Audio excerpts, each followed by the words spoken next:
Hello, I'm Nathan Kubik, and thank you for joining us for the first quarter of 2018 Carnick and Kubik Capital Markets Outlook.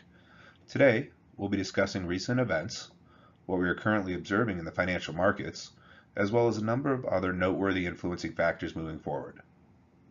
After a discussion on potential impacts from those factors, we'll expand upon how we're positioned from an investment standpoint in a number of our strategies. So let's get started. The perfect equity market run that we had been experiencing came to an end this past quarter. As we discussed in last quarter's CMO, we were long overdue for a pullback. In addition, there are a number of items that have been adding to the volatility that we have seen in the markets. Due to the significant amount of time since the last market pullback, we believe that the level of volatility was amplified in part as a result of an emotional overreaction. I say this not to diminish the current newsworthy items in the focus, but rather to simply keep them in perspective. The risk of a trade war, the expected increase to the Fed funds rate, spending deficits, and other political items are certainly meaningful items that need to be considered, but they need to be considered alongside the many positive economic indicators that we are seeing. Unlike 2017, where the financial markets largely ignored anything that might be perceived as negative news, the markets are now reacting quickly and dramatically to events in which outcomes yet remain unknown.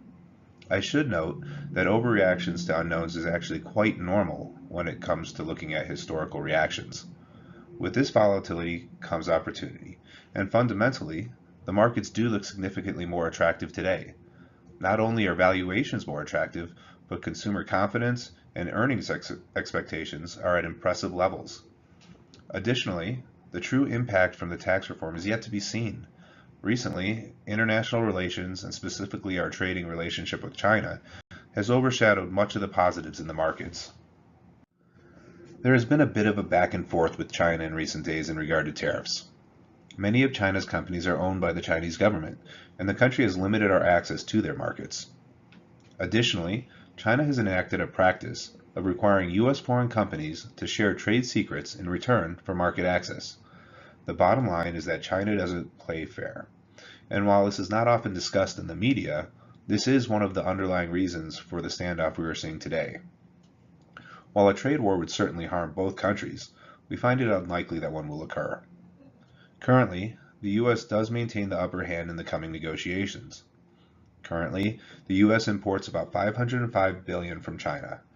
We have currently proposed taxing approximately 160 of that $505 billion. On the other hand, we only export about $131 billion to China. At this point, China does not import enough of our goods to even match our proposed amount. Because of that, we find it unlikely that a full-blown trade war will ensue. China has certainly been an influence on the recent volatility, as has recent relationship developments with Russia and Syria. In addition to the emotional reaction of this pullback, the increased use of market derivatives like VIX products have further magnified the volatility that we've been experiencing. This chart actually shows us historical levels of expected volatility implied by S&P 500 index options. As you can see, since the recession we've experienced 3 other time periods with greater levels of volatility than we have seen this past quarter. 2010, 2011, and 2015 all saw greater levels of volatility within the S&P 500, and each year ended up flat or in the positive territory.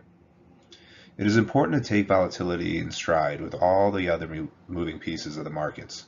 We need to remember that volatility is simply part of owning equities, and that this volatility can create long-run opportunities. Remember that 10% corrections occur on average every 33 weeks, and that it had been nearly 90 weeks since we had experienced a 10% correction. This slide shows us that the average intra-year drop for the S&P 500 is 13.8%, and that more often than not, the year still ends in positive territory. It is critical to understand where we are in terms of economic growth, market cycle, and how to position within that given environment. From a fundamental standpoint, companies look much more attractively valued today than they did last quarter.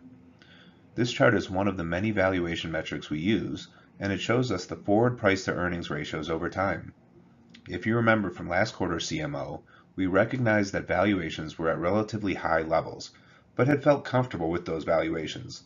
The reason for that comfort was due to the expected impact from the corporate tax reform and our expectations that earnings would grow to a point that would bring these ratios back into alignment with historical averages. With the recent corrections seen on the right of this chart, valuations were brought back to historical levels, and we believe nothing has changed in regard to future earnings growth.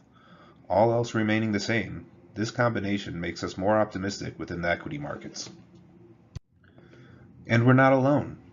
As seen in the chart on the left, the consensus of analysts agrees that the earnings should continue to climb. Remember that the dip we see in 2015 was directly attributable to the drop in energy prices, and that every other sector was continuing to increase their earnings. Along with the consensus, we anticipate continued earnings growth for U.S. corporations as a result of the tax overhaul and other key economic factors signaling continued growth. Additionally, as seen in the chart on the right, corporations appear to be of the same mind as they continue to position for future growth through capital expenditures. Both consumer sentiment and consumer confidence levels remain quite positive and support the belief that the economy will continue to move forward. This is particularly interesting when considering the recent volatility seen in the markets. This unexpected deviation can partially be explained by the impact of derivatives on volatility. However, given these confidence levels, along with the continued economic strength and the future impacts from tax reform, we believe there are substantive reasons for some optimism going forward. Economic indicators as a whole remain positive. GDP continues to grow, and while forecasts anticipate a slightly lower first quarter number, they are also expecting some significant positive impacts from the tax reform in the second quarter. We continue to see unemployment levels at what is considered to be as low as can be reasonably expected, and we have just recently started to see an uptick in wage growth. This is another indicator of a growing and strong economy. The uptick in wage growth, along with the expected Fed fund rate hikes, does bring some focus towards inflation. When this is compounded with the potential inflationary pressures of a trade war, we begin to see why inflation has become a topic of conversation. To date, we remain well below historical inflation levels, and we would not be concerned if we move back to those historical averages. We find the primary drivers for this concern to be without substance as of right now.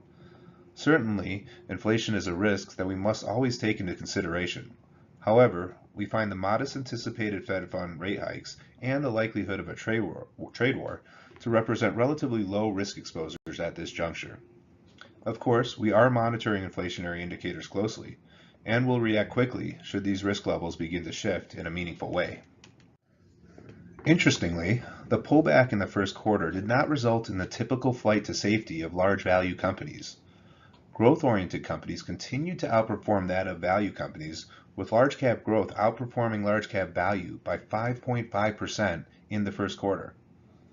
With the exception of the impact from the election in 2016, this growth outperformance has been a consistent theme over the past 5 years. As we've discussed in the past, companies that are able to grow their top-line revenue and bottom-line earnings at a greater rate are most rewarded in a period of economic expansion. Additionally, this past quarter's deviation in style performance represents a couple of additional factors worth discussing. When compared to the respective historical averages, value stocks have been more overvalued than that of growth stocks for quite some time. This has been primarily due to a chase for yield. Given the low interest rate environment for bonds, investors have turned to large value, dividend-paying stocks as a yield alternative. Now that interest rates have risen and are likely to rise further, the desire for those dividends has diminished. Further, due to the relatively low level of growth potential for value-oriented companies, it would likely take much longer for a value company to grow their earnings into those previous valuation levels. Having been concerned about many value companies from an earnings growth, valuation, and market cycle perspective, combined with the potential impacts from a rising interest rate environment, our core equity model has remained positioned with an overweight to large cap growth companies. Valuations have certainly become more attractive across all styles, but especially so for value companies. We still believe that growth-oriented companies are better positioned for the current market cycle. However, value companies are starting to look more attractive and are certainly a more reasonable option should the winds change and we need to position more defensively for any reason. Our focus remains on underlying company attributes, financials, and indicators that are likely to result in greater growth rates and with financial strength able to justify greater valuations and continued performance in the years to come. In the short term, we see no reason to believe that this trend is shifting. But now, should that shift occur, we have a much more reasonable alternative within the equity markets. Taking the style discussion to a more granular level, we see a highly correlated story when we look at the first quarter sector performance. Certain sectors are tied closely with different investment styles. Growth-oriented companies, such as technology and discretionaries, were the top two performing sectors, and value-oriented companies, such as utilities and consumer staples, did not fare so well. In fact, the four sectors with the largest dividend rates are telecom, consumer staples, energy, and utilities. As you can see, three of those made up the worst performing sectors. This dividend stock reversion has been expected for some time. Quite honestly, it took much longer than most analysts and economists would have anticipated. We too saw risk inherent in many of these stocks. In the large value category for each of our equity models, we have been putting less emphasis on dividend rates and more emphasis on dividend growth and fundamentals, and have been doing so for quite some time. In this chart, we look at the weights of the S&P 500 sectors and that of our core equity model. The sector returns at the bottom of the chart are highlighted in efforts to depict where we are overweight in green, market weight in yellow, and underweight in red. At the top, you will see our actual current target weights in bold against that of the S&P 500. Our core equity model's largest overweights are in technology and financials, with a slight overweight in healthcare. We are pleased to have three of the top four performing sectors as overweights in our core model. And while we do like consumer discretionaries, we have maintained a market weight exposure here. Our underweights include energy, telecom, utilities, and real estate, all of which underperform the market as a whole this quarter. In addition to the sector performance shown on this slide, I would encourage you to take a look at the forward price to earnings ratios of each respective sector. The story we've been sharing about growth potential and valuations can be seen here in a relatively dramatic way. Especially within the sectors, it offers a small glimpse into why we continue to favor growth-oriented companies. Here, we look at our current tactical weights of our dividend equity model compared to that of the S&P 500, as well as to our own internal long-term strategic target weights. As we've discussed in the past, this model's focus on increased stability within the equity markets results in a slightly different sector allocation than that of our core. While the target allocations are different, you will notice similar over and underweights to that of our core equity model. Technology again has been our largest overweight, and telecom, utilities, and real estate are our largest underweights. The Dividend Aristocrats Index, which focuses on the S&P 500 dividend-paying stocks, lagged the S&P 500 in a meaningful way this last quarter.